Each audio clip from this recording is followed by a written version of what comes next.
Hi guys, this is Strom, the Ancient One, and welcome to yet another Neverwinter video. Today, the topic is something very simple. I was running with some of my guildies and some of the people in my alliance, and I was hearing a lot of people complaining how the Hunter Ranger's OP or the Paladin's OP, and it's better than the Cleric, and it's better than the Scourge Warlock, or aka the Templock. You know, truth be told, everybody always complains about one class in the mod. And then what do the devs do? They take that one class and they nerf it into the ground. That's not the solution. The solution should be, rather than saying, hey, look, this is what should be said. Hey, man, I'm glad you're having fun with your Hunter Ranger. I hope the devs do something with my Scourge Warlock to make him better. Now, I already know there's something in place coming up in the next mod, hopefully in a patch before then, to help out the Scourge and other ranged DPS classes. Currently, right now, Combat Advantage only procs at 25 feet. And Scourge Warlock's range. Not to mention, I never see how many feet you are away from a target. Well, the devs have come up with the idea that they're going to make Combat Advantage proc at 85 feet, seeing how that should cover every kind of range class there is, seeing how the highest range you can get is 80 feet. That's going to be good. Our numbers are going to go up intensely with that. I'm really, really excited about that, because Combat Advantage plays a huge role in this game. But the solution isn't to nerf the other classes. The solution is to make our classes better. And it doesn't mean make them all God mode. Hey, let's face it, if it was God mode, this game would suck. It'd be boring. You played for a week and you'd be done. We're not looking for that. But right now, you know, currently, I want to see them make some changes to the class themselves. The two worst changes they've done. Now, you know I'm biased to the Scourge Warlock. You may have even heard me say the shitlock in the video. But the real truth is, the two worst changes they did in this mod that they need to make adjustments to. Glyph, aka the Barbarian. Why in the world did they make the Barbarian a tank who blocks with a sword? How stupid is that? That is such garbage. They really need to fix that. But I mean, and what's worse is they give them the classes, the companions are just horrible choices for the Barbarian. It's basically built to be a tank, which is really stupid. Even in the original game itself, those of you that actually played it, hey, I'll admit I did. I played the original game. But in the original game itself, the Barbarian, he was kind of tanky, but he never had armor. He had a lot of hit points. He was a beast, but he didn't sit there and block with a stupid shield. I mean, he could be hurt from weapons on the other side. And it's really stupid what they did. Now, if they wanted to make a tanky build, it should have been an OP build as far as the, you know, maybe like a slow-moving, high-powered assault person versus a quicker, nimble, more barbarian type. I mean, that would have been a lot cooler than what they did with it, which is basically wreck it. Me, personally, I'm really on that debate right now if I'm even going to even worry about the tank side. Because if I want to play a tank, I'll play either the Guardian Fighter, a.k.a. Fighter, or a Paladin. Those are my choices. And truthfully, I'd make a Paladin before I'd make a Fighter. Now let's get to the Fighter, because it's the second class that got destroyed in this mod. And they really need to make some adjustments to it. I'm not saying bring other classes down or change other classes' feats, but, you know, I can't speak much as far as the times on the Fighter, but I can tell you right now, the times on the Barbarian, they are god-awful. They need to fix those recovery times. They are horrible. Now, on the Fighter, they basically made a tank. There is really no DPS coming out of Fighters. Now, how stupid is that?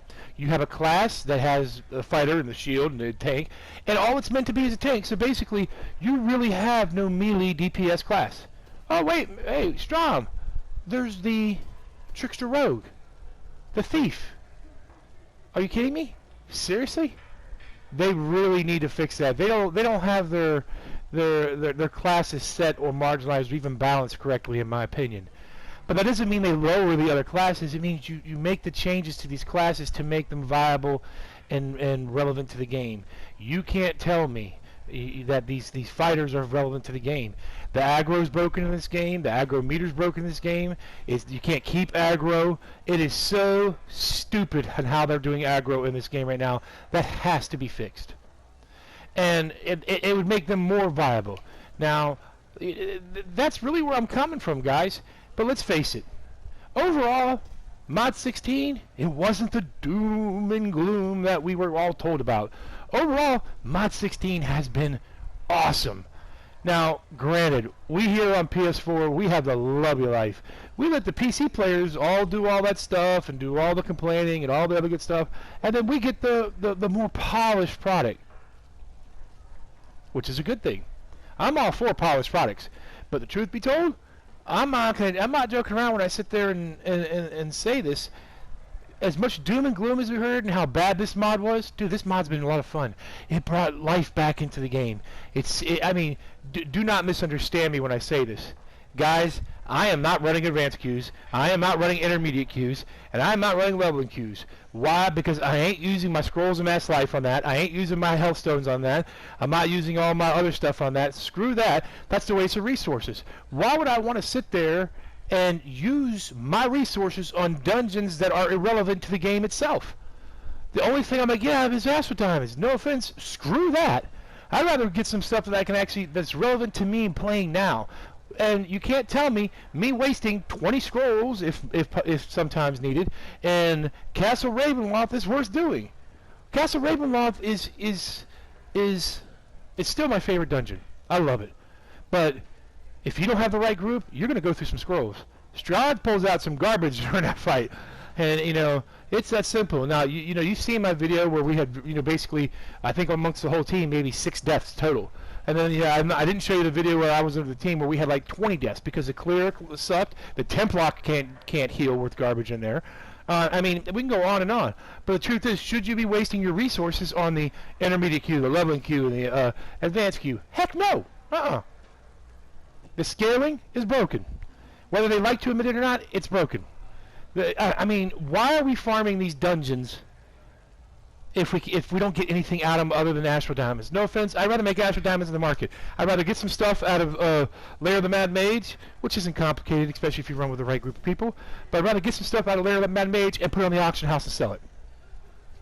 I'd rather run a whole bunch of Miis, maybe get some of that 1,000 item level gear, make my character that much more viable for Mod 17. I'm really excited about it, but let's not do to Mod 17 what was done to Mod 16. Let's not say doom and gloom. Let's let the PC players say doom and gloom while they're playing it. Because truthfully, I don't know about y'all, I'm loving Mod 16. It's a lot of fun. Other than the scaling, they need to get rid of scaling completely, in my opinion.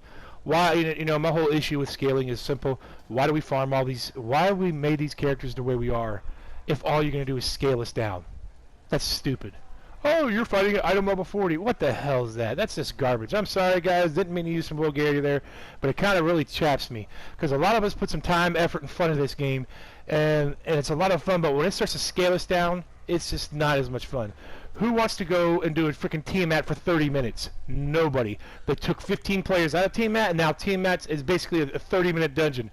I don't want to fight Tiamat for 30 minutes. I'd rather abandon it, and you guys can find somebody to go ahead and do it. It's just not worth doing Tiamat, in my opinion. Demogorgon, that's not as bad. That's a quick one. But when it all comes down to it, dude, I just don't want to waste my scrolls on that dungeon or any of those other dungeons. Castle, I'll waste on because I enjoy Castle. But once again, they scale us down, and they say they don't scale us down. But my biggest gripe is that guy who's the head of the company. I don't remember his name. I'm sorry. He was sitting next to that lady who was sitting there drinking a cup all throughout the interview. He's a liar. I'm just going to tell you straight up, he's a liar. He sat there and said the rewards at the end of Lair Mad Mage, oh, they're awesome. They're going to be worth it. We think you're really going to like it. They freaking suck. Only thing I'm hoping for is a freaking artifact. You never see a companion gear drop. Now, that's supposed to be in Mod 17. You never see 1,000 little item gear drop. And why? I mean, the only thing I'm running it for is maybe getting a mount, maybe getting a companion, maybe getting an artifact. That's it. And I'm sorry. One more thing you need. You need to have